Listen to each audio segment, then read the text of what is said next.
یہ کہانی ہے احمد کی، ایک خوشگوار بچے کی جس نے ایک دن سیکھا اصلی خوشی وہ ہے جو دوسروں کے درد کو محسوس کرے۔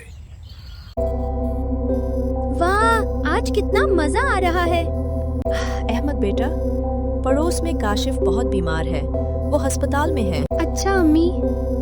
بیٹا، کاشف تمہارا دوست ہے۔ امی، میں بعد میں ملنے جاؤں گا، ابھی گیم کا اہم حصہ ہے۔ احمد بیٹا رکو، ایک بات سنو۔ جی امی۔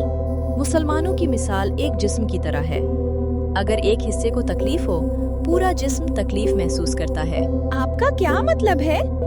مطلب کاشف بیمار ہے، تمہیں بھی درد محسوس کرنا چاہیے کیونکہ وہ تمہارا مسلمان بھائی ہے۔ امی، میں اپنے مزے میں تھا اور کاشف تکلیف میں۔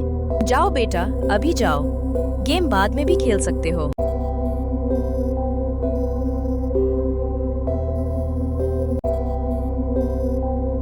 السلام علیکم کاشف۔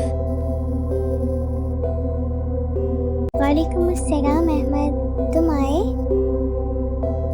ہاں یار، مجھے معاف کرنا، پہلے آنا چاہیے تھا۔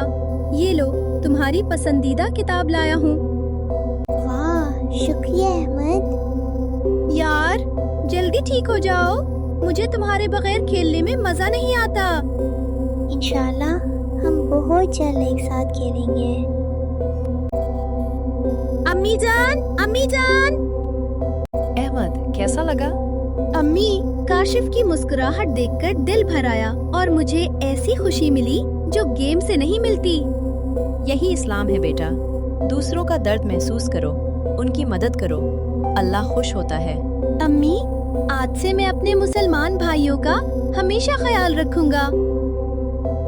ماشاءاللہ، یہی میرا بہادر بیٹا ہے۔ مسلمان بھائی ہے، ایک دوسرے کا خیال رکھو، کوئی بیمار ہو، کوئی اداس ہو، پاس جاؤ، مدد کرو، دوسروں کا درد محسوس کرو، اللہ خوش ہو جائے گا، بھائی کی مسکراہٹ جنت کا راستہ بن جائے گا۔ پیارے بچوں، اگر آپ کو یہ ویڈیو پسند آئی ہو تو لائک، شیئر اور مزید خوبصورت کہانیوں کے لیے ہمارے چینل کو سبسکرائب ضرور کریں۔